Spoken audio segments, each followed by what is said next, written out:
नमस्कार साथियों। दून पाठशाला में आप सभी का बहुत बहुत स्वागत है। और आज के लेक्चर में हम भारत की अनुसूचियों को देखने की कोशिश करेंगे। पहले इसमें हम 12 अनुसूचियां देखेंगे, फिर इससे संबंधित जितने भी क्वेश्चन पूछे गए हैं उसको सिंप्लीफाई करने की कोशिश करेंगे।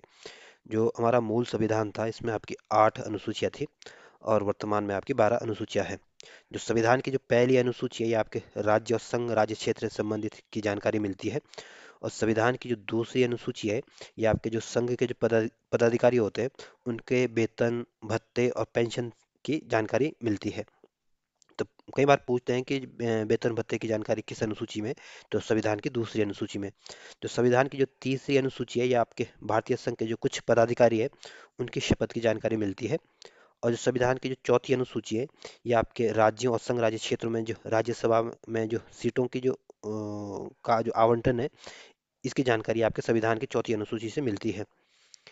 और जो संविधान की जो पांचवी अनुसूची है ये आपके अनुसूचित क्षेत्रों और अनुसूचित जनजातियों के प्रशासन को कंट्रोल करने के बारे में जानकारी मिलती है। और जो छठी अनुसूची है ये आपके असम मेघालय त्रिपुरा मिजोरम के जनजातीय क्षेत्रों के प्रशासन के बारे में जानकारी मिलती है। जो संविधान की जो सातवीं अनुसूची है ये आपके इसमें केंद्र राज्यों के बीच शक्तियों का विभाजन की जानकारी मिलती है। और इसके तहत आपकी तीन अनुसूचियां बनाई गई है। एक आपकी संघ सूची है, दूसरी आपकी राज्य सूची है, तीसरी आपकी समवर्ती सूची है। जो संघ सूची है इसमें आपके 97 सब्जेक्ट है और वर्तमान में इसकी संख्या आपकी 98 हो गई है। और इसमें जो कानून बनाने का जो अधिकार होता है ये आपके सेंट्रल गवर्नमेंट को होता है। और जो राज्य सूची है इसमें आपके 66 सब्जेक्ट है, यानी बोले 66 विषय हैं। और वर्तमान में इसकी संख्या आपके 59 हो गई है। और इसमें कानून बनाने का जो अधिकार मिला है ये आपके राज्य सरकार को मिला है। जो समवर्ती सूची है ये आप इसमें आपके 47 सब्जेक्ट है। और वर्तमान की गणना की दृष्टि देखें तो इसमें आपके 52 सब्जेक्ट हो गए हैं। और इसमें आपके राज्य और राज्य सरकार और सेंट्रल गवर्नमेंट दोनों को कानून बनाने का अधिकार है।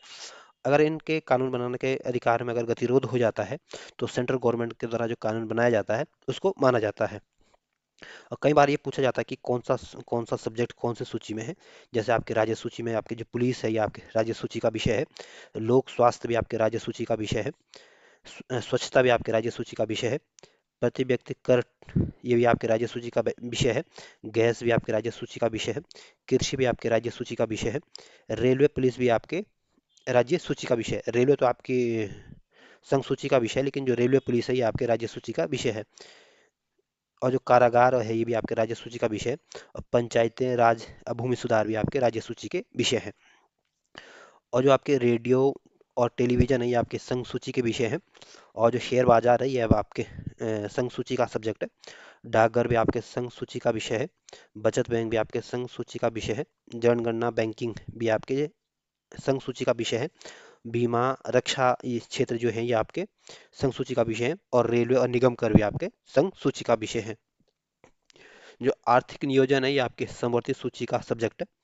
और जो आपराधिक मामले होते हैं ये भी आपके समवर्ती सूची का विषय है। और जनसंख्या को अगर पॉपुलेशन को अगर कंट्रोल करना है तो ये भी आपके समवर्ती सूची का विषय है। और परिवार नियोजन भी आपके समवर्ती सूची का विषय है। शिक्षा भी आपके समवर्ती सूची का विषय है। वन और दंड प्रक्रिया भी आपके समवर्ती सूची का विषय है। विवाह विवाह विच्छेद जो है ये भी आपके समवर्ती सूची का विषय है। और किसी को अगर गोद लेना तो ये भी आपके समवर्ती सूची का विषय है।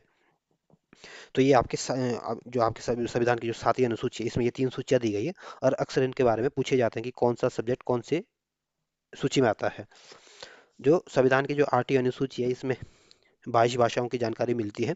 और जो हमारा जो मूल संविधान था इसमें आपकी 14 भाषाएं थी, लेकिन वर्तमान में इसकी संख्या आपके 22 हो गई है।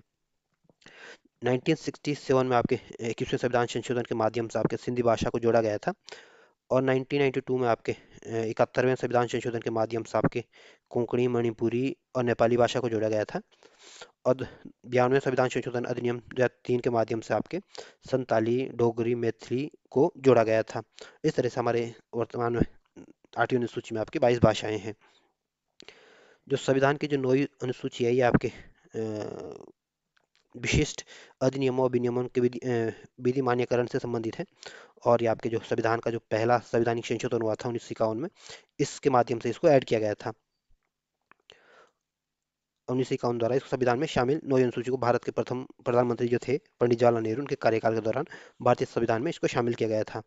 और वर्तमान में आपके इस अनुसूची में आपके 282 अधिनियम है। जो 10वीं अनुसूची है ये आपके दल बदल परिवर्तन से संबंधित है, यूं बोले दल बदल कानून से संबंधित है, या यूं बोले कि दल परिवर्तन के आधार पर अयोग्यता के बारे में जानकारी देता है। और 10वीं अनुसूची आपके 52वें संविधान संशोधन के माध्यम से आपके 1985 में ऐड की गई थी। और इसमें आपके 2003 में इसमें संशोधन करके 91वें संविधान संशोधन के माध्यम से इसमें संशोधन किया गया था। जो 11वीं अनुसूची है ये अभी आपके इसको आपके 73वें संविधान संशोधन 1992 में के माध्यम से इसको भारतीय संविधान में जोड़ा गया था। और 11वीं अनुसूची आपके पंचायतों के अधिकार, प्राधिकार और दायित्व से संबंधित है। और 11वीं अनुसूची में या यूं बोले कि पंचायत राज में आपके 29 सब्जेक्ट है या 29 विषय है। जो 12वीं अनुसूची है ये आपके नगर पालिकाओं के अधिकार प्राधिकार से संबंधित है। और 12वीं अनुसूची आपके 1992 में आपके 74वें संविधान संशोधन अधिनियम के माध्यम से जोड़ी गई थी। और 12वीं अनुसूची में आपके 18 विषय हैं।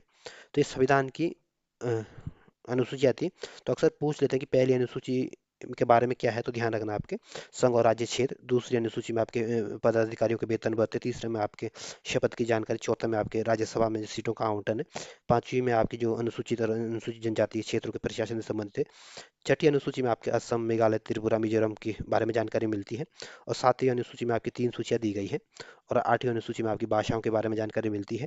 और 9वीं अनुसूची में आपके भूमि सुधार से संबंधित है। और 10वीं अनुसूची आपके दल बदल कानून से संबंधित है। 11वीं अनुसूची आपकी पंचायती राज से संबंधित है। और 12वीं अनुसूची आपके आपके नगर पालिका से संबंधित है। तो ये आपके संविधान की 12 अनुसूचियाँ थी। और इससे संबंधित जो क्वेश्चन है उसको आगे डिस्कस करेंगे। सामने है पहला सवाल, कह रहा है कि भारतीय संविधान में कुल अनुसूचियां है। तो जो हमारा मूल संविधान था इसमें तो आपकी 8 अनुसूचियां थी। अब वर्तमान में आपके अनुसूचियों की संख्या बढ़कर आपके 12 हो गई है। इस वजह से जो ए ऑप्शन होगा ये आपका सही आंसर होगा।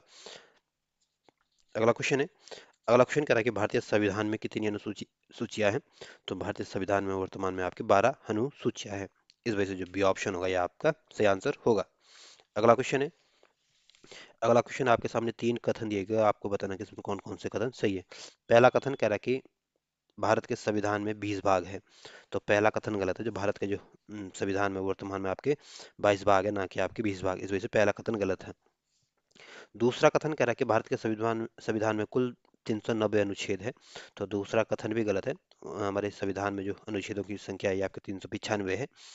तीसरा कथन कह रहा है कि भारत के संविधान में 9वीं, 10वीं, 11वीं, 12वीं अनुसूचियों को संविधान संशोधन अधिनियम के द्वारा जोड़ा गया था।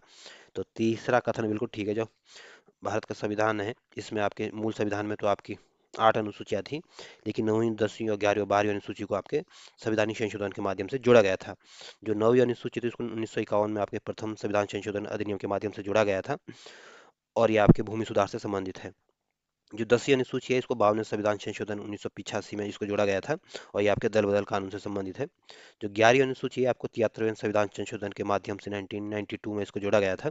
और ये आपके पंचायती राज से संबंधित है। और जो 12वीं अनुसूची है इसको आपके 74वें संविधान संशोधन के माध्यम से 1992 में इसको जोड़ा गया था। और ये आपके नगर पालिका से संबंधित है। तो इसमें पहला दूसरा कथन तो गलत है, तीसरा कथन सही है। इस वजह से जो सी ऑप्शन होगा यह आपका सही आंसर होगा।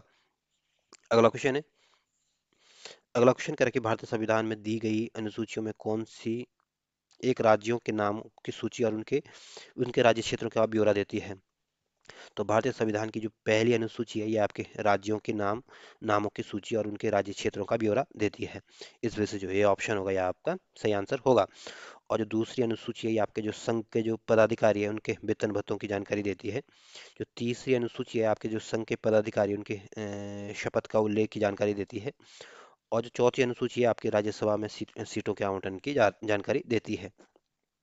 पहली अनुसूची आपके संघ और राज्य क्षेत्रों के नाम और उसके बारे में जानकारी देती है। दूसरी अनुसूची आपके वेतन भत्तों के बारे में जानकारी देती है। तीसरी अनुसूची आपके शपथ के बारे में। चौथी अनुसूची आपके राज्यसभा में सीटों की बंटवारे के बारे में जानकारी देती है। अगला क्वेश्चन है, अगला क्वेश्चन कर रहा है यदि भारत संघ के एक नए राज्य का सृजन करना हो तो संविधान की निम्नलिखित अनुसूची में किस एक को अवश्य संशोधित किया जाना चाहिए। अगर भारत में एक नया राज्य बनाया जाता है तो आवश्यक रूप से जो संविधान की जो पहली अनुसूची है उसमें संशोधन करना पड़ेगा या उसको संशोधित किया जाना चाहिए। इस वजह से जो ए ऑप्शन होगा यह आपका सही आंसर होगा। और दूसरी अनुसूची में आपके वेतन भत्तों की जानकारी, चौथी अनुसूची में राज्यसभा सीटों का बंटवारा है और तीसरी अनुसूची में आपके शपथ शपथ लेने का उल्लेख है। अगला क्वेश्चन है, अगला क्वेश्चन कह रहा है कि भारतीय संविधान की चौथी अनुसूची विवेचित करती है। तो भारत के संविधान की जो चौथी अनुसूची है इसको आपके राज्यसभा के स्थानों का ये आवंटन को विच्छेदित करती है। इस वजह से जो ये ऑप्शन होगा यह आपका सही आंसर होगा। और जो दल बदल से संबंधित जो अनुसूची है आपकी 10वीं अनुसूची है, और पंचायती राज व्यवस्था से संबंधित जो अनुसूची है आपकी 11वीं अनुसूची है, और भाषाओं की जो जानकारी मिलती है आपकी 8वीं अनुसूची से मिलती है। अगला क्वेश्चन है, अगला क्वेश्चन कह रहा है कि भारतीय संविधान की तीसरी अनुसूची में निम्नलिखित में से आपको बताना किन किन लोगों की शपथ ली जाती है संविधान की तीसरी अनुसूची के अनुसार। ये ऑप्शन कह रहा है कि संघ के मंत्री के लिए पद की शपथ का प्रारूप। तो पहला कथन बिल्कुल ठीक है, जो हमारे जो सेंट्रल गवर्नमेंट के जो मंत्री होते हैं इनके द्वारा जो शपथ ली जाती है इसकी जो जानकारी मिलती है संविधान की तीसरी अनुसूची के में मिलती है। दूसरा कथन कह रहा है कि सुप्रीम कोर्ट के मुख्य न्यायाधीश द्वारा ली जाने वाली शपथ का प्रारूप। तो दूसरा कथन भी बिल्कुल ठीक है, जो सुप्रीम कोर्ट के जो मुख्य न्यायाधीश होते हैं जो शपथ लेते हैं ये आपकी तीसरी अनुसूची के अनुसार शपथ लेते हैं, या यूं बोले कि तीसरी अनुसूची में सुप्रीम कोर्ट के मुख्य न्यायाधीश के शपथ की जानकारी मिलती है। तीसरा कथन कह रहा है कि भारत के राष्ट्रपति के लिए पद की शपथ का प्रारूप। तो तीसरा कथन गलत है। जो भारत के जो राष्ट्रपति होती है आपके संविधान की तीसरी अनुसूची के अनुसार शपथ नहीं लेते हैं, बल्कि जो राष्ट्रपति के जो शपथ लेने की जो जानकारी मिलती है आपके संविधान के जो अनुच्छेद 60 है या अनुच्छेद 60 है उसमें आपके राष्ट्रपति की शपथ की जानकारी मिलती है, इसका उल्लेख किया गया है। इस वजह से तीसरा कथन गलत है। चौथा कथन कह रहा है कि संसद के सदस्यों द्वारा ली जाने वाली शपथ का प्रारूप। तो चौथा कथन भी ठीक है, जो संसद के जो सदस्य होते हैं जो शपथ लेते हैं आपकी तीसरी अनुसूची में इसकी जानकारी मिलती है। तो इसमें पहला कथन ठीक है, दूसरा कथन भी ठीक है, तीसरा कथन गलत है, चौथा कथन सही है। इस वजह से जो सी ऑप्शन होगा यह आपका सही आंसर होगा। भारत का संविधान की जो तीसरी अनुसूची है इसमें आपके शपथ के बारे में जानकारी मिलती है, और इसमें जो शपथ जिन जिन लोगों की शपथ की जानकारी मिलती है आपके जो संघ के मंत्री हो गए, संसद के निर्वाचन के अभ्यर्थी हो गए, संसद के सदस्य हो गए, या सुप्रीम कोर्ट के न्यायाधीश, या भारत के नियंत्रक मालिका परीक्षा की जानकारी भी आपकी इसी में मिलती है। और किसी राज्य के जो मंत्री होंगे ये भी आपके संविधान के तीसरी अनुसूची के में इनकी जानकारी मिलती है। और राज्य विधानमंडल के निर्वाचन में अभ्यर्थी या सदस्य उनकी जानकारी भी आपके उनकी शपथ का उल्लेख भी आपके तीसरी अनुसूची में है। और हाई कोर्ट के जो न्यायाधीश हैं ये आपके इनकी जानकारी भी आपके तीसरी अनुसूची में मिलती है। तो ये कई बार पूछ लेते हैं कि जो संविधान की जो तीसरी अनुसूची है इस अनुसूची के तहत कौन कौन से लोग शपथ लेते हैं। तो ध्यान रखना, संसद के जितने भी सदस्य होंगे, राज्यसभा संसद के जितने भी सदस्य होंगे, और विधानसभा के जितने भी सदस्य होंगे, सबकी आपकी तीसरी अनुसूची के तरफ तहत आपके शपथ लेते हैं। और जो आपके जो सुप्रीम कोर्ट और हाई कोर्ट के न्यायाधीश होंगे ये भी आपके तीसरी अनुसूची के तहत ही शपथ लेते हैं। और नियंत्रण मालिका परीक्षक ये भी आपके तीसरी अनुसूची के तहत ही शपथ लेते हैं। लेकिन राष्ट्रपति और उपराष्ट्रपति आपके इनके बारे में आपके ये आपकी तीसरी अनुसूची के तहत शपथ नहीं लेते हैं। अगला क्वेश्चन है, अगला क्वेश्चन इसमें दो अनुसूचियां दी गई और आपको इनको सही सम्मिलित करना है। जो तीसरी अनुसूची है ये आपके शपथ या प्रतिज्ञान की प्रारूप की जानकारी देती है। जो चौथी अनुसूची है आपके राज्य विधान परिषदों में सीटों के आवंटन की जानकारी देती है। और जो सातवीं अनुसूची है ये आपके संसद और राज्य के विधानमंडलों द्वारा बनाई जाने वाली विधियों की विषय की सूची देती है। इसमें 3 सूचियों की जानकारी मिलती है। और 8वीं अनुसूची जो है ये आपकी भाषाएं, इसमें 22 भाषाओं की जानकारी मिलती है। तो इस तरह से आप इनको अगर मिलाने की कोशिश करोगे तो जो डी ऑप्शन होगा यह आपका सही आंसर होगा। तीसरी अनुसूची में आपके शपथ की जानकारी मिलती है, चौथी अनुसूची में आपके राज्यसभा में सीटों के आवंटन की जानकारी मिलती है, सातवीं अनुसूची में आपके संसद और विधानमंडल द्वारा बनाई जाने वाली विधियों की जानकारी मिलती है, और 8वीं अनुसूची में आपकी भाषाओं की जानकारी मिलती है। अगला क्वेश्चन है, अगला क्वेश्चन इसमें दो सूचियां दी गई और अब इसमें इसमें भी आपको सही सम्मिलित करना है। तो संविधान की जो चौथी अनुसूची इसका संबंध आपके राज्यसभा के सीटों के बंटवारे से संबंधित है। जो संविधान की जो छठी अनुसूची है आपकी जनजाति क्षेत्र से संबंधित है। और संविधान की जो 8वीं अनुसूची है ये आपकी भाषा से संबंधित है। और जो संविधान की जो 9वीं अनुसूची है इसको आपके 1951 में संविधान के पहले संशोधन के माध्यम से जुड़ा गया था, और ये आपके भूमि सुधार से संबंधित है। तो इस तरह आप इनको अगर मिलाने की कोशिश करोगे तो जो सी ऑप्शन होगा यह आपका सही आंसर होगा। चौथी अनुसूची आपके राज्यसभा में सीटों के आवंटन की जानकारी देती है। छठी अनुसूची आपके असम, मेघालय, त्रिपुरा, मिजोरम जो जनजाति क्षेत्र है उनसे संबंधित है। और 8वीं अनुसूची आपकी भाषा से संबंधित है। और 9वीं अनुसूची आपके भूमि सुधार अधिनियम से संबंधित है। अगला क्वेश्चन है, इसमें भी दो सूचियां दी गई और आपको इनको सही सुमेलित करना है। तो जो सातवीं अनुसूची है ये आपकी विधायी शक्तियों के वितरण से संबंधित है। आठवीं अनुसूची में आपके भाषा से संबंधित है। और नौवीं अनुसूची आपके कुछ अधिनियम यानी भूमि सुधार अधिनियम से संबंधित है। और 10वीं अनुसूची आपके दल परिवर्तन के आधार पर अयोग्यता से संबंधित है। तो इस तरह से आप इनको सजाने की कोशिश करोगे तो जो सी ऑप्शन होगा यह आपका सही आंसर होगा। सातवीं अनुसूची का संबंध आपकी विधायी शक्तियों के वितरण से है। आठवीं अनुसूची का संबंध आपके भाषाओं से है। नौवीं अनुसूची का संबंध आपके कुछ अधिनियमों का विधि मान्यकरण से है। 10वीं अनुसूची आपके दल बदल परिवर्तन से है। अगला क्वेश्चन है। अगला क्वेश्चन कह रहा है कि इसमें दो सूचियां दी गई और आपको उनको सही सम्मिलित करना है। जो सातवीं अनुसूची आपके संघ राज्य उसके समवर्ती सूचियों से संबंधित है। आठवीं अनुसूची आपकी भाषाओं से संबंधित है। और नौवीं अनुसूची आपके कुछ अधिनियमों विधि मान्यकरण से संबंधित है। और 10वीं अनुसूची आपके दल बदल परिवर्तन से संबंधित है। जिस तरह से आप मिलाने की कोशिश करोगे तो डी ऑप्शन आपका सही आंसर होगा। निम्न में से कौन सा ऑप्शन इसमें सही सुमेलित नहीं है? ये ऑप्शन कह रहा है कि तीसरी अनुसूची के सामने आपके शपथ और प्रतिज्ञान के प्रारूप दिया गया है जो कि सही सुमेलित है। जो संविधान की जो तीसरी अनुसूची है इसमें आपके जो संघ के जो पदाधिकारी है उनके द्वारा शपथ लेने की जानकारी मिलती है। संविधान की जो 10वीं अनुसूची आपके दल परिवर्तन के आधार पर अयोग्यता से संबंधित है, ये भी सही सुमेलित है। और संविधान की जो 8वीं अनुसूची है ये भी आपके भाषाओं से संबंधित है, ये भी सही सुमेलित है। और संविधान की जो 9वीं अनुसूची है आप इसमें आपके राज्यसभा के स्थानों के बंटवारे से संबंधित नहीं बल्कि 9वीं अनुसूची का संबंध आपके भूमि सुधारों से है। और जो राज्यसभा में जो राज्यसभा के सीटों का जो बंटवारे की जो जानकारी मिलती है आपके संविधान की चौथी अनुसूची से मिलती है। तो इसमें आपको बताना था कौन सा ऑप्शन सही नहीं है, तो डी ऑप्शन आपका सही आंसर होगा क्योंकि सही ऑप्शन नहीं है। तीसरी अनुसूची में आपकी शपथ के बारे में जानकारी देती है। 10वीं अनुसूची आपके दल परिवर्तन के आधार पर अयोग्यता से संबंधित है। 8वीं अनुसूची आपकी भाषाओं से संबंधित है। 9वीं अनुसूची आपके भूमि सुधारों से संबंधित है। और चौथी अनुसूची आपके राज्यसभा में सीटों के बंटवारे से संबंधित है। अगला क्वेश्चन है। अगला क्वेश्चन कह रहा है कि भारत के संविधान की किस अनुसूची के अधीन जनजातीय भूमि का खनन के लिए निजी पक्षकारों को अंतरण अकृत और शून्य घोषित किया जा सकता है?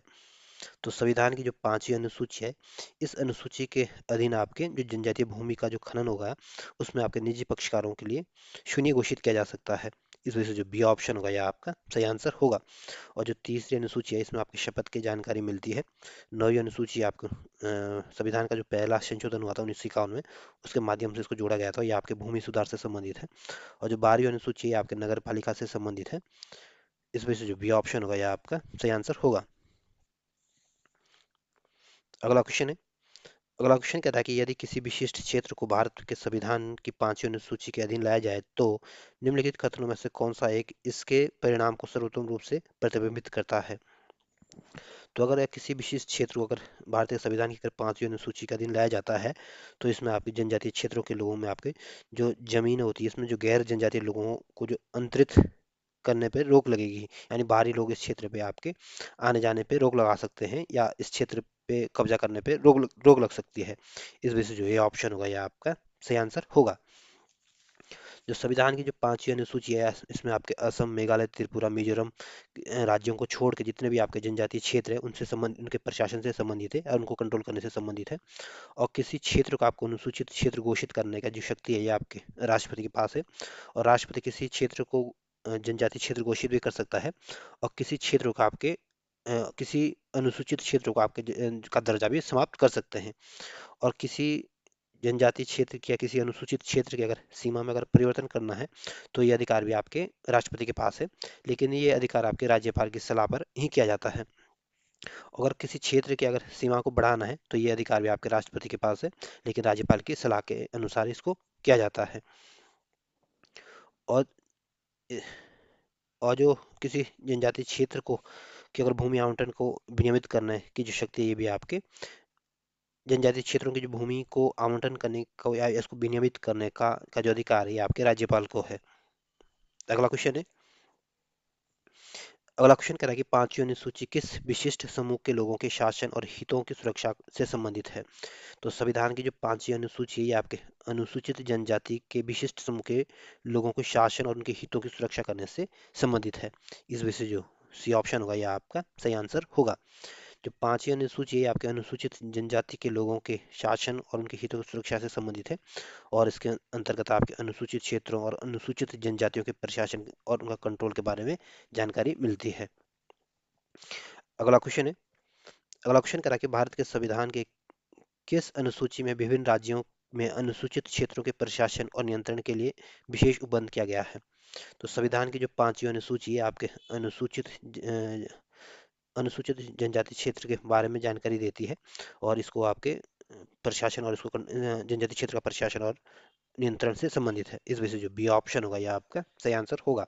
और संविधान की जो तीसरी अनुसूची है आपके संघ के जो पदाधिकारी हैं उनके शपथ की जानकारी देती है। संविधान की जो नौवीं अनुसूची है आपके भूमि सुधार से संबंधित है। और संविधान की जो सातवीं अनुसूची है आपके इसमें आपके तीन सूचियां दी गई है, संघ सूची, राज्य सूची और समवर्ती सूची, यानी इसमें अ, शक्तियों का बंटवारा किया गया है। पांचवी अनुसूची आपके असम, मेघालय, त्रिपुरा, मिजोरम के राज्यों को छोड़कर आपके अनुसूचित क्षेत्रों और अनुसूचित जनजातियों के शासन प्रशासन के कंट्रोल से संबंधित है, और इसमें आपका असम, मेघालय, त्रिपुरा, मिजोरम राज्यों के जनजातीय क्षेत्रों का जो उल्लेख है आपके संविधान की छठी अनुसूची में किया गया है। अगला क्वेश्चन है, अगला क्वेश्चन कह रहा है कि भारत के संविधान में पांचवी अनुसूची और छठी अनुसूची के उपबंध निम्नलिखित किसके लिए किए गए हैं? तो जो संविधान की जो पांचवी अनुसूची या छठी अनुसूची है ये आपके अनुसूचित जनजातियों के हितों के संरक्षण से संबंधित है। इस वजह से जो ये ऑप्शन होगा यह आपका सही आंसर होगा। अगला क्वेश्चन है, अगला क्वेश्चन कह रहा है कि भारतीय संविधान की छठी अनुसूची किन राज्यों के जनजातीय क्षेत्रों के प्रशासन से संबंधित है? तो संविधान की जो छठी अनुसूची है आपके असम, मेघालय, त्रिपुरा, मिजोरम के जो जनजातीय क्षेत्र है उनके प्रशासन से संबंधित है। इस वजह से जो डी ऑप्शन होगा यह आपका सही आंसर होगा। अगला क्वेश्चन है, अगला क्वेश्चन कह रहा है कि संविधान की छठी अनुसूची में किस राज्य में लागू नहीं होती है? तो संविधान की जो छठी अनुसूची है इसमें आपके चार राज्यों के जनजातीय क्षेत्रों के प्रशासन के बारे में जानकारी मिलती है, और ये राज्य है आपके असम, मेघालय, त्रिपुरा, मिजोरम है। इसमें आपके असम भी आएगा, त्रिपुरा भी आएगा, मेघालय भी आएगा और मिजोरम भी आएगा, लेकिन मणिपुर इसमें शामिल नहीं है। इस वजह से जो डी ऑप्शन होगा यह आपका सही आंसर होगा। अगला क्वेश्चन है, अगला क्वेश्चन कह रहा है कि भारतीय संविधान की छठी अनुसूची निम्नलिखित में से किन राज्यों के जनजातीय क्षेत्र के प्रशासन से संबंधित है? तो संविधान की जो छठी अनुसूची है आपके असम, मेघालय, त्रिपुरा, मिजोरम के प्रशासन से संबंधित है, जनजातीय क्षेत्र के प्रशासन से संबंधित है। इस वजह से जो बी ऑप्शन आपका सही आंसर होगा। अगला क्वेश्चन है, अगला क्वेश्चन कह रहा है कि संविधान की छठी अनुसूची के प्रावधान निम्नलिखित में से किस राज्य में लागू होते हैं? तो संविधान की जो छठी अनुसूची के जो प्रावधान है ये आपके असम, मेघालय, त्रिपुरा, मिजोरम में लागू होते हैं। इस वजह से जो ये ऑप्शन होगा ये आपका सही आंसर होगा। अगला क्वेश्चन है, अगला क्वेश्चन कह रहा है कि अनुसूचित क्षेत्रों के संदर्भ में पूछा गया और आपके सामने दो कथन और आपको बताना कि इसमें कौन कौन से कथन सही है। पहला कथन कह रहा है कि भारत का राष्ट्रपति अनुसूचित क्षेत्रों को अधिसूचित अधिसूचित करता है। तो पहला कथन बिल्कुल ठीक है, जो भारत के राष्ट्रपति है, किसी क्षेत्र को अगर आपके अनुसूचित क्षेत्र घोषित करना है तो ये अधिकार आपके राष्ट्रपति के पास है। किसी क्षेत्र को अनुसूचित क्षेत्र को बढ़ाना, घटाना या उसको समाप्त करना, ये अधिकार भी आपके आपके राष्ट्रपति के पास है। तो पहला कथन तो ठीक है। दूसरा कथन कह रहा है कि अनुसूचित क्षेत्रों वाले राज्यों को जनजातीय सलाहकार परिषद का गठन करना होता है। तो दूसरा कथन भी बिल्कुल ठीक है, जो जनजातीय क्षेत्र वाले राज्य होते हैं यहाँ पे आपकी जनजातीय सलाहकार परिषद का गठन भी करना होता है। तो इसमें पहला कथन भी ठीक है, दूसरा कथन भी ठीक है। इस वजह से जो D option sorry C option होगा यह आपका सही आंसर होगा। राष्ट्रपति आपके अनुसूचित क्षेत्रों को अधिसूचित करता है, और राष्ट्रपति किसी अनुसूचित क्षेत्र को दर्जा भी समाप्त कर सकता है, और अनुसूचित क्षेत्र वाले राज्यों को आपकी जनजातीय सलाहकार परिषद का गठन करना होता है। अगला क्वेश्चन है, अगला क्वेश्चन भी आपके सामने क्वेश्चन कह रहा है कि भारत में अनुसूचित क्षेत्रों के संदर्भ में पूछा गया और आपके सामने तीन कथन और आपको बताना है इसमें कौन कौन से कथन सही है। पहला कथन कह रहा है कि किसी राज्य के भीतर किसी क्षेत्र के अनुसूचित क्षेत्र के रूप में अधिसूचना राष्ट्रपति के एक आदेश के माध्यम से होती है। तो पहला कथन बिल्कुल ठीक है, किसी राज्य के भीतर अगर किसी क्षेत्र को अनुसूचित क्षेत्र के रूप में घोषित करने की जो सूचना देने का जो आदेश करते हैं आपके राष्ट्रपति करते हैं। दूसरा कथन कह रहा है कि अनुसूचित क्षेत्र के रूप में बनने वाली सबसे बड़ी प्रशासकीय इकाई जिला होती है, और सबसे छोटी इकाई आपकी ब्लॉक में गांव का एक समूह होता है। तो दूसरा कथन भी बिल्कुल ठीक है। तीसरा कथन कह रहा है कि संबंधित राज्यों के मुख्यमंत्रियों से अपेक्षित है कि वे राज्यों के अनुसूचित क्षेत्रों के प्रशासन के विषय में केंद्रीय मंत्रालय को वार्षिक प्रतिवेदन दें। तो तीसरा कथन गलत है। जो संबंधित राज्यों के जो राज्यपाल होते हैं उनसे ये अपेक्षा की जाती है कि राज्यों के अनुसूचित क्षेत्रों के प्रशासन के विषय में राष्ट्रपति को आपके वार्षिक रिपोर्ट दें, ना कि आपके गृह मंत्रालय को दे। तो यहाँ पे मुख्यमंत्री की जगह राज्यपाल होगा और गृह मंत्रालय की जगह आपके राष्ट्रपति होगा। इस वजह से तीसरा कथन क्या हो जाता है, गलत हो जाता है। तो इसमें पहला कथन तो ठीक है, दूसरा कथन भी ठीक है, तीसरा कथन गलत है। इस वजह से जो बी ऑप्शन होगा ये आपका सही आंसर होगा, क्योंकि उसमें दो कथन ठीक है। जो संविधान की जो पांचवी अनुसूची गौ के अनुसार आपके जो अनुसूचित क्षेत्र से संबंधित प्रावधान किए गए हैं और राष्ट्रपति द्वारा आपके राष्ट्रपति आदेश द्वारा इसको अनुसूचित क्षेत्र घोषित कर सकते हैं। और अनुसूचित क्षेत्र के रूप में बनने वाली सबसे बड़ी जो प्रशासकीय इकाई है आपकी जिला होती है, और सबसे छोटी इकाई आपके ब्लॉक में आपके गांव के समूह होता है।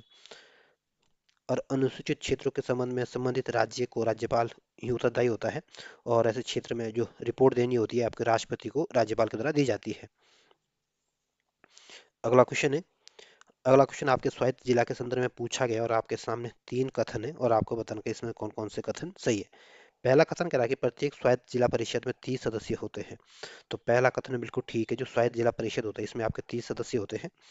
दूसरा कथन कह रहा है कि स्वायत्त जिला परिषद के 24 सदस्य मतदान के द्वारा चुने जाते हैं तथा शेष 6 राज्यपाल द्वारा मनोनीत होते हैं। तो दूसरा कथन गलत है। जो स्वायत्त जिला परिषद होते हैं इसमें आपके 30 सदस्य होते हैं और जिनमें आपके 4 सदस्य आपके राज्यपाल के द्वारा मनोनीत होते हैं। तो इस वजह से दूसरा कथन क्या है, गलत है। तीसरा कथन कह रहा है कि असम के स्वायत्त जिले में भारतीय संसद द्वारा पारित कानूनों को निर्देशित करने का अधिकार राज्यपाल के पास है। तो तीसरा कथन भी बिल्कुल ठीक है। जो असम के जो स्वायत्त जिला होंगे, स्वायत्त जिलों में आपके जो भारतीय संसद द्वारा जो कानून पारित किए जाते हैं इसको आपको निर्देशित करने का जो अधिकार है ये आपके राज्य के राज्यपाल के पास होता है। तो इसमें पहला कथन ठीक है, दूसरा कथन गलत है, तीसरा कथन सही है।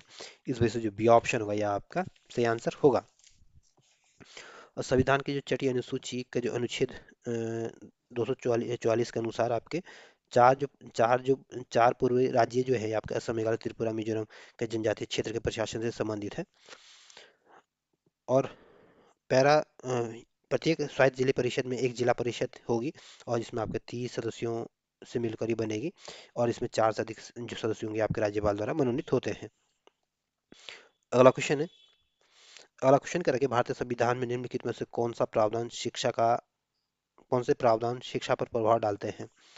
तो जो राज्य के जो नीति निर्देशक तत्व है ये आपके शिक्षा पे प्रभाव डालते हैं। और भारतीय संविधान का जो अनुच्छेद 45 है इसमें आपके शिक्षा का अधिकार की बात की गई थी।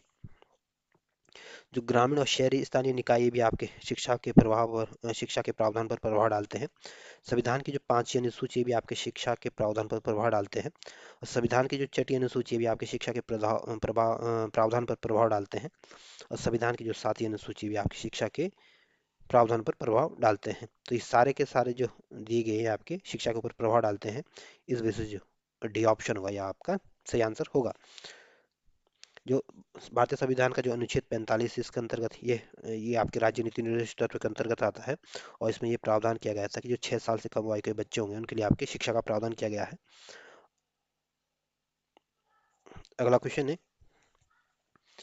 अगला क्वेश्चन करा कि भारत के संविधान में निम्नलिखित में से तीन विधायी सूचियों का प्रावधान है। तो भारतीय संविधान की जो सातवीं अनुसूची है इसमें आपके तीन विधायी सूचियों का प्रावधान किया गया है। इस वजह से जो बी ऑप्शन होगा यह आपका सही आंसर होगा, क्योंकि इसमें आपके केंद्र और राज्यों के बीच विधायी शक्तियों का बंटवारा किया गया है। जो संविधान की जो छठी अनुसूची है आपके असम, मेघालय, त्रिपुरा, मिजोरम के जनजातीय क्षेत्रों से संबंधित है। और संविधान की जो आठवीं अनुसूची है आपकी भाषाओं से संबंधित है। जो सातवीं अनुसूची है आपकी इसमें आपके केंद्र और राज्यों के बीच विधायी शक्तियों का विभाजन किया गया है और इसमें आपकी तीन सूचियां दी गई है। इसमें जो संघ सूची है इसमें आपके 97 सब्जेक्ट है और वर्तमान में इसकी गणना करें तो 98 सब्जेक्ट हो गए हैं। और इसमें जो कानून बनाने का जो अधिकार है आपके सेंट्रल गवर्नमेंट को है। जो राज्य सूची है इसमें आपके 66 विषय थे और इसमें वर्तमान में इसकी संख्या आपके 59 हो गई है। और इसमें कानून बनने का अधिकार जो है ये आपके राज्य सरकार के पास है। और जो समवर्ती सूची इसमें आपके 47 सब्जेक्ट थे और वर्तमान में इसमें आपके बढ़कर आपके 52 हो गए हैं। और इसमें कानून बनाने का अधिकार जो है ये आपके सेंट्रल गवर्नमेंट और स्टेट गवर्नमेंट दोनों को है। और इनके कानून में अगर गतिरोध हो जाता है तो इसमें आपके सेंट्रल गवर्नमेंट का कानून माना जाता है। अगला क्वेश्चन है, अगला क्वेश्चन में दो सूचियां दी गई और आपको उनको सही सम्मिलित करना है। तो जो संघ सूची इसमें आपके 97 सब्जेक्ट है। जो राज्य सूची इसमें आपके 66 सब्जेक्ट है। और जो समवर्ती सूची इसमें आपके 47 सब्जेक्ट है। तो इस तरह से आप इनको मिलाने की कोशिश करोगे तो जो बी ऑप्शन होगा यह आपका सही आंसर होगा। संघीय सूची में आपके 97 विषय है और इस वर्तमान में आपके 98 हो गए हैं, और राज्य सूची में आपके वर्तमान में आपके 59 सब्जेक्ट हो गए हैं, और समवर्ती सूची में वर्तमान में आपके 52 सब्जेक्ट हो गए हैं। अगला क्वेश्चन है, अगला क्वेश्चन करा कि भारत के संविधान के अंतर्गत आर्थिक योजना का विषय किस में आता है। तो जो आर्थिक योजना का जो सब्जेक्ट है ये आपके समवर्ती सूची के अंतर्गत आता है। इस वजह से जो सी ऑप्शन होगा यह आपका सही आंसर होगा। और इस जो ये आर्थिक योजना जो है ये आपके समवर्ती सूची के अंतर्गत आती है, और इसी वजह से आपके जो भारत सरकार द्वारा आपकी योजना आयोग का गठन किया गया था। अगला क्वेश्चन है, अगला क्वेश्चन भी कह रहा है कि आर्थिक नियोजन भारतीय संविधान के किस सूची में है। तो आर्थिक नियोजन जो है ये आपके संविधान के समवर्ती सूची के अंतर्गत आता है, तो सी ऑप्शन आपका सही आंसर होगा। अगला क्वेश्चन है, अगला क्वेश्चन कह रहा है कि जानवरों के प्रति क्रूरता को रोकने के को भारतीय संविधान के किस सूची में रखा गया है। तो जानवरों के प्रति क्रूरता को रोकने के लिए जो भारतीय संविधान में रखा गया है ये आपके समवर्ती सूची का विषय है। इस वजह से जो सी ऑप्शन होगा यह आपका सही आंसर होगा। अगला क्वेश्चन है, अगला क्वेश्चन कह रहा है कि कौन सा विषय समवर्ती सूची का है। तो जो पुलिस है ये आपके राज्य सूची का सब्जेक्ट है, आपराधिक जो मामले हैं ये आपके समवर्ती सूची का सब्जेक्ट है, और रेडियो और टेलीविजन जो है ये आपके संघ सूची के विषय है, और विदेशी मामले भी आपके संघ सूची के विषय है। इसमें जो बी ऑप्शन होगा यह आपका सही आंसर होगा, क्योंकि आपको बताना था कौन समवर्ती सूची का सब्जेक्ट है। अगला क्वेश्चन है, अगला क्वेश्चन कह रहा है निम्नलिखित में से कौन सा संविधान के समवर्ती सूची में का विषय है। तो जनसंख्या नियंत्रण और परिवार नियोजन जो है ये आपके समवर्ती सूची के अंतर्गत आते हैं। इस वजह से जो ये ऑप्शन होगा यह आपका सही आंसर होगा। और लोक स्वास्थ्य और स्वच्छता आपके राज्य सूची के विषय हैं। प्रति व्यक्ति कर जो है ये आपके राज्य सूची के विषय है, और निकात निधि यानी ये आपके राज्य सूची का विषय है। किसमें आपको बताना कौन सा ऑप्शन सही है, तो इसमें जो ये ऑप्शन होगा ये आपका सही आंसर होगा। अगला क्वेश्चन है, अगला क्वेश्चन में कह रहा है कि कौन आपके समवर्ती सूची में शामिल है। तो जो व्यापार और वाणिज्य जो है ये आपके संघ सूची का विषय है। जो सामानों में जो मिलावट आती है इसमें ये आपके समवर्ती सूची से संबंधित है, और उत्तराधिकार का जो संबंध है ये भी आपके समवर्ती सूची से संबंधित है। तो इसमें जो पहला व्यापार और वाणिज्य आपके संघ सूची का विषय, और आपको बताना था कि समवर्ती सूची के कौन से विषय, तो जो डी ऑप्शन होगा आपका सही आंसर होगा। अगला क्वेश्चन है, अगला क्वेश्चन कह रहा है निम्नलिखित कौन सा कथन सही सुमेलित नहीं है। ये ऑप्शन कह रहा है कि सार्वजनिक स्वास्थ्य और स्वच्छता के सामने आपकी राज्य सूची है, तो ये ऑप्शन बिल्कुल सही सुमेलित है। जो सार्वजनिक स्वास्थ्य और स्वच्छता ये आपके राज्य सूची का विषय है। जो जनगणना ये भी आपके संघ सूची का विषय, ये भी सही सुमेलित है। और राज्यसभा में सीटों का जो बंटवारा ये आपके सामने दूसरी अनुसूची दी गई जो कि गलत है।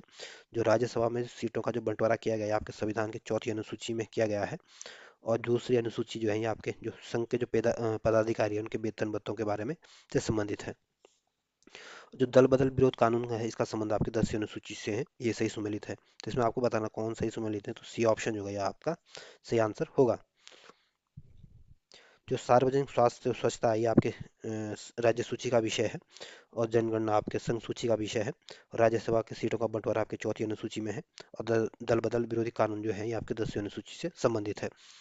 अगला क्वेश्चन है, अगला क्वेश्चन कह रहा है निम्नलिखित में से कौन संवर्धित सूची में है।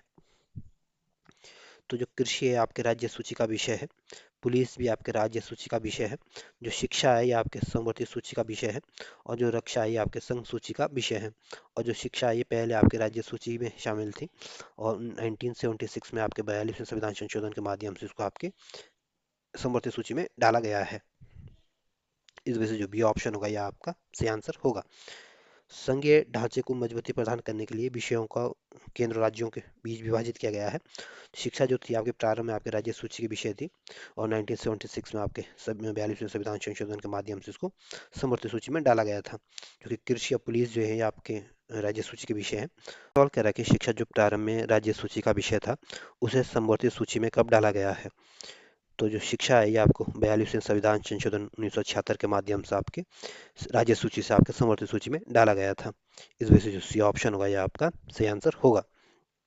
अगला क्वेश्चन है, अगला क्वेश्चन कह रहा है कि भारतीय संविधान के किस संशोधन में वनों को राज्य सूची से समवर्ती सूची में डाला गया था। तो जो वन थे ये आपके पहले राज्य सूची के विषय थे, और 1976 में आपके 42वें संविधान संशोधन के माध्यम से आपके समवर्ती सूची में डाला गया था। इस वजह से जो बी ऑप्शन होगा यह आपका सही आंसर होगा। अगला क्वेश्चन है। अगला क्वेश्चन कह रहा है कि भारतीय संविधान के अंतर्गत इसमें आपको बताना भारतीय संविधान के अंतर्गत विषय और उससे संबंधित सूची दी गई है और आपको बताना इसमें कौन सही सुमेलित नहीं है। तो जो वन है ये आपके समवर्ती सूची से संबंधित है, ये सही सुमेलित है। जो शेयर बाजार है ये आपके समवर्ती सूची में नहीं बल्कि शेयर बाजार की जो है सब्जेक्ट है ये आपके संघ सूची का विषय है। और जो डाकघर बचत बैंक है ये आपके संघीय सूची का विषय है। और जन स्वास्थ्य जो है ये आपके राज्य सूची का विषय है। तो इसमें जो बी ऑप्शन होगा ये आपका सही आंसर होगा क्योंकि ये सही सुमेलित नहीं है, क्योंकि शेयर बाजार आपके संघ सूची का विषय है। जो वन है ये आपके समवर्ती सूची का विषय है। जन स्वास्थ्य जो है ये आपके राज्य सूची का विषय है। और शेयर बाजार आपके शेयर बाजार हुआ, डाक घर बचत बैंक है ये आपके संघ सूची के विषय हैं। और संविधान के अनुच्छेद 245 से आपके अनुच्छेद 255 के अधीन आपके केंद्र और संघ राज्यों के बीच विधायी शक्तियों का विभाजन किया गया है। अगला क्वेश्चन है। अगला क्वेश्चन कह रहा है इसमें दो सूचियां दी गई और आपको इनको सही सुमेलित करना है। तो जो संघ सूची का विषय है आपके जो अंतरिक्ष अनुसंधान है ये आपके संघ सूची का विषय है। और राज्य सूची के जो विषय है आपके जो पुलिस और सार्वजनिक व्यवस्था ये आपके राज्य सूची का विषय है। और जो समवर्ती सूची के जो विषय है आपके जनसंख्या नियंत्रण परिवार नियोजन है। और जो अवशिष्ट विषय ये आपके जनगणना जो जनगणना ये आपके अवशिष्ट विषय है। तो इस तरह से आप इनको मिलाने की कोशिश करोगे तो जो ये ऑप्शन होगा ये आपका सही आंसर होगा। तो जो जनगणना है ये आपके केंद्रीय सूची का विषय है। पुलिस और सार्वजनिक व्यवस्था जो है आपकी राज्य सूची के सब्जेक्ट है। और जनसंख्या कंट्रोल करना या जनसंख्या नियंत्रण करना पर्यावरण नियोजन जो है आपके समवर्ती सूची का विषय है। और अंतरिक्ष अनुसंधान जो है आपके अवशिष्ट विषय है। और जो अवशिष्ट विषय होते हैं ये आपके केंद्र सरकार के अधीन होते हैं। अगला क्वेश्चन है। अगला क्वेश्चन कह रहा है कि संविधान के 7वीं अनुसूची के अंतर्गत संघ सूची में किसका उल्लेख नहीं है। तो जो बैंकिंग है ये आपके संघ सूची का विषय है। जनगणना भी आपके संघ सूची का विषय है। बीमा भी आपके संघ सूची का विषय है। लेकिन जो गैस है ये आपके संघ सूची का विषय नहीं है। इस वजह से जो डी ऑप्शन होगा यह आपका सही आंसर होगा। और गैस आपके राज्य सूची का विषय है। अगला क्वेश्चन है। अगला क्वेश्चन कह रहा है कि आपको बताना कौन इसमें संघ सूची का विषय नहीं है या संघ सूची से संबंध नहीं है। तो जो रक्षा है ये आपके संघ सूची का विषय है। जो वैदेशिक मामला ये भी आपके संघ सूची का विषय है। रेलवे भी आपके संघ सूची का विषय है। लेकिन जो कृषि है ये आपके संघ सूची का विषय नहीं बल्कि कृषि आपके राज्य सूची का विषय है। इस वजह से जो डी ऑप्शन होगा यह आपका सही आंसर होगा। अगला क्वेश्चन है। अगला क्वेश्चन करेंगे भारतीय संविधान की 7वीं अनुसूची के अंतर्गत राज्य सूची में किसका उल्लेख किया गया है। तो जो शिक्षा है ये आपके समवर्ती सूची का विषय है। विद्युत आपके समवर्ती सूची का विषय है। रेलवे पुलिस जो है ये आपके राज्य सूची का विषय है। और वन आपके समवर्ती सूची का विषय है। तो इसमें आपको बताना था राज्य सूची का सब्जेक्ट कौन सा है। तो जो रेलवे पुलिस है ये आपके राज्य सूची का विषय है। रेलवे तो आपके संघ सूची का है और रेलवे पुलिस आपके राज्य सूची का है। इस वजह से सी ऑप्शन आपका सही आंसर है। शिक्षा विद्युत जो है ये आपके समवर्ती सूची के विषय है। शिक्षा विद्युत वन जो है समवर्ती सूची के विषय है। रेलवे पुलिस आपके राज्य सूची है। और रेलवे आपके संघ सूची का विषय है। और विद्युत का उपभोग या विक्रय जो है ये आपके राज्य सूची के विषय है। अगला क्वेश्चन है। अगला क्वेश्चन कह रहा है निम्न में से कौन राज्य सूची में है। तो जो रेलवे पुलिस है ये आपके राज्य सूची का विषय है। जो जनगणना ये आपके संघ सूची का विषय है। और निगम कर भी आपके संघ सूची का विषय है। और आर्थिक और सामाजिक नियोजन जो है आपके समवर्ती सूची का विषय है। तो इसमें जो ये ऑप्शन होगा ये आपका सही आंसर होगा। अगला क्वेश्चन है। अगला क्वेश्चन कह रहा है कि पंचायती राज विषय किस सूची में शामिल है। तो जो पंचायती राज सब्जेक्ट है ये आपके राज्य सूची का विषय है। इस वजह से जो बी ऑप्शन होगा यह आपका सही आंसर होगा।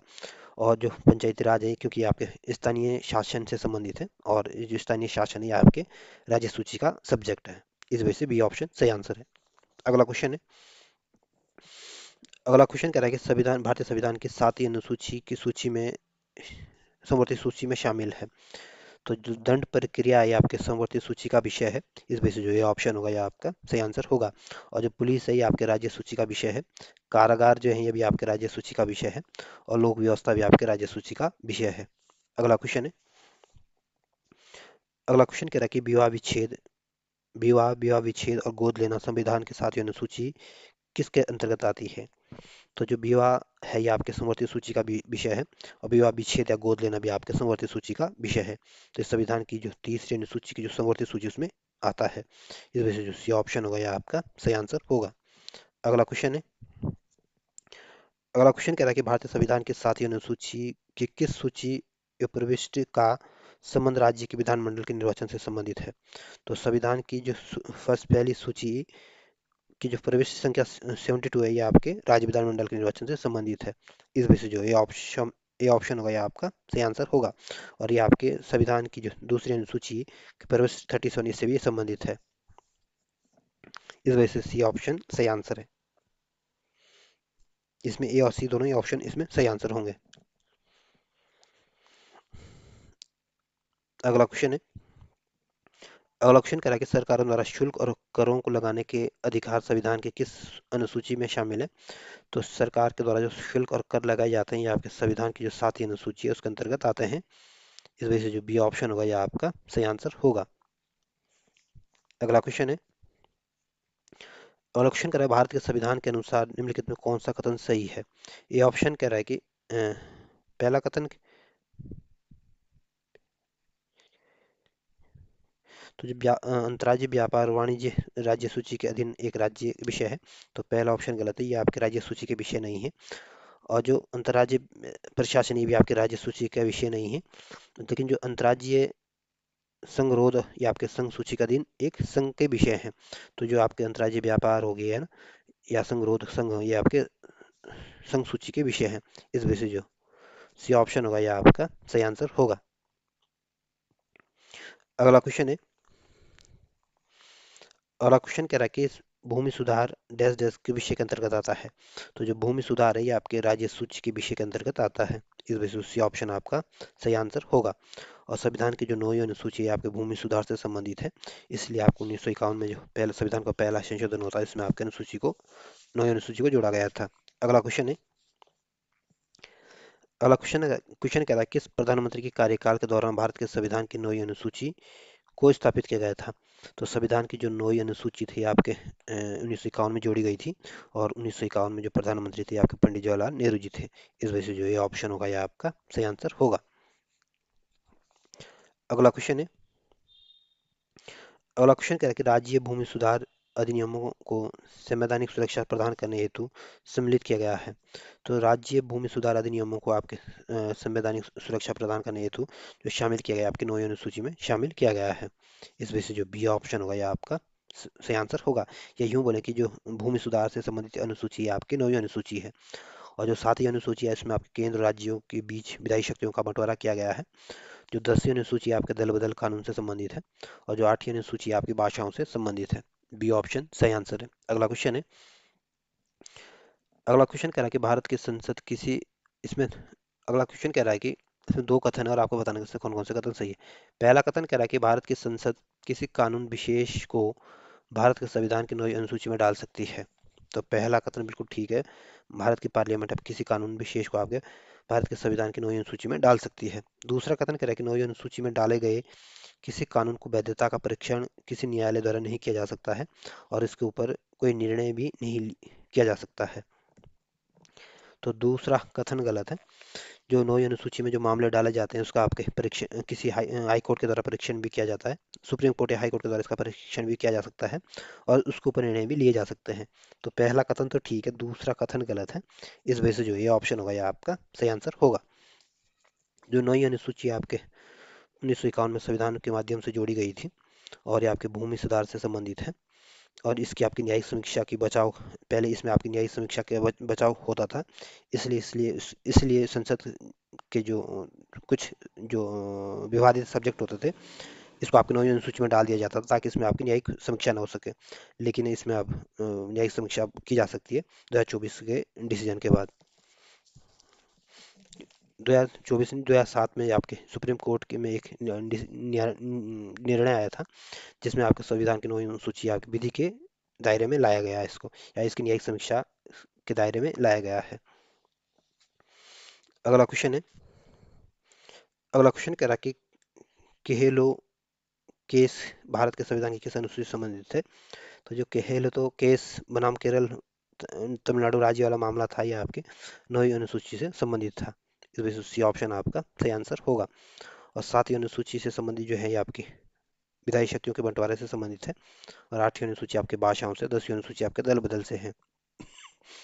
अगला क्वेश्चन है, अगला क्वेश्चन कह रहा है कि भारत के संविधान में कौन सी अनुसूची दल बदल विरोधी कानून से संबंधित है। तो संविधान की जो 10वीं अनुसूची है आपके दल बदल विरोधी कानून से संबंधित है। इस वजह से डी ऑप्शन आपका सही आंसर होगा। और जो संविधान की दूसरी अनुसूची आपके वेतन भत्तों से संबंधित है, संघ के पदाधिकारियों के। और पांचवी अनुसूची आपके SC ST के प्रशासन से संबंधित है। और आठवीं अनुसूची आपकी भाषाओं से संबंधित है। जो 10वीं अनुसूची इसको आपके 52वें संविधान संशोधन 1985 के माध्यम से जोड़ा गया था। और 10वीं अनुसूची में आपके 2003 में आपके 91वें संविधान संशोधन के माध्यम से संशोधन किया गया था। और इसका उद्देश्य आपके दल बदल पर रोक लगाने के साथ साथ आपके केंद्र और राज्यों की मंत्रिपरिषद के आकार का निर्धारण करना था। अगला क्वेश्चन कह रहा है कि भारतीय संविधान की 10वीं अनुसूची का संबंध है। तो भारतीय संविधान की जो 10वीं अनुसूची का जो संबंध है ये आपके दल बदल कानून से है।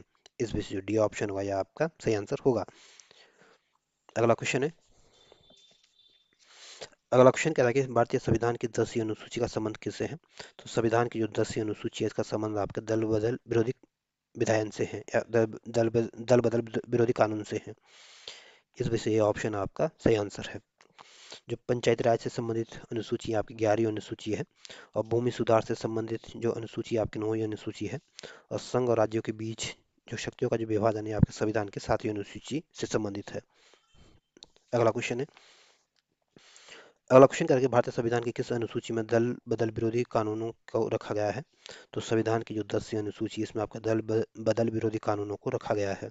इस वजह से जो सी ऑप्शन होगा यह आपका सही आंसर होगा। और छठी अनुसूची में आपके असम मेघालय त्रिपुरा मिजोरम के जनजातीय क्षेत्रों से संबंधित है। और 9वीं अनुसूची आपके भूमि सुधार से संबंधित है।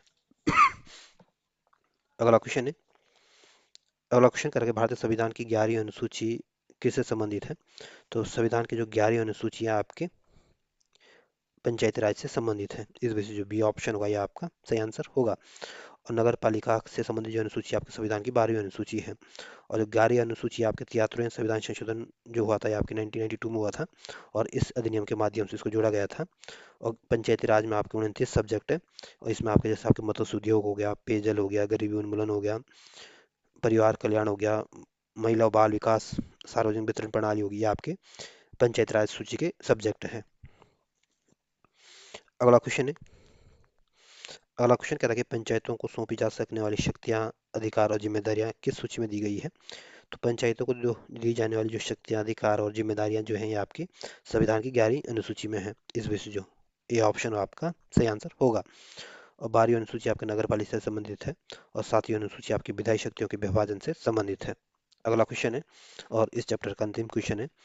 ये कह रहा है कि भारत के संविधान की 11वीं अनुसूची कितने विषय हैं। तो संविधान की जो 11वीं अनुसूची है आपके पंचायती राज से संबंधित है। और ये आपके इसमें आपके 29 विषय है। इस वजह से जो सी ऑप्शन होगा यह आपका सही आंसर होगा। और इस चैप्टर की भी यही समाप्ति होती है। और इससे आगे हम जो संविधान की जो उद्देशिका है उसको देखने की कोशिश करेंगे।